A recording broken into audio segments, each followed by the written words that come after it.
CM Revanth రెడ్డిపై అనుచిత వ్యాఖ్యలు చేసిన బాల్క సుమన్పై బెల్లంపల్లి ఎమ్మెల్యే గడ్డం వినోద్ వెంకటస్వామి మండిపడ్డారు.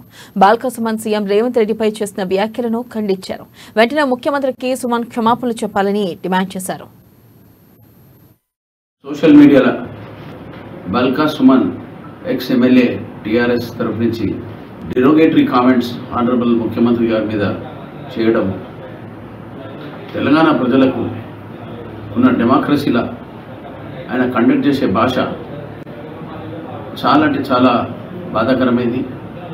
తెలంగాణ ప్రజలు ఈ బీఆర్ఎస్ పార్టీకి సంబంధించిన నాయకులు వాళ్ళు మాట్లాడే పద్ధతిని కల్చర్ని మానుకోవాలి.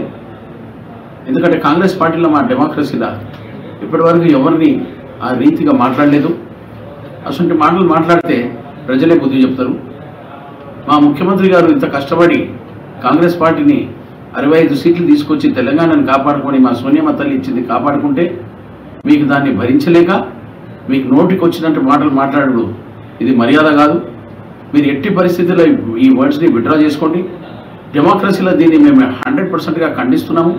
మేము దీన్ని యాక్సెప్ట్ చేయము. మా కాంగ్రెస్ పార్టీ తరఫు నుంచి మేమేం ప్రొటెస్ట్ లాంచ్ చేయాలనో చేస్తామని ప్రజలకు అందరికీ ఒక విశ్వాసం ఇప్పించి మా రేవంత్ రెడ్డి గారిని 100% మేము కాపాడుకునే బాధ్యత మాది. నేను బెల్లంపల్లి ఎమ్మెల్యేగా ఉండి 100% ఖండిస్తున్న ఈ స్టేట్మెంట్ని. బాల్క సుమన్ ఈ సమస్య గురించి మళ్ళీ మాట్లాడడం నీకు మర్యాద కాదు.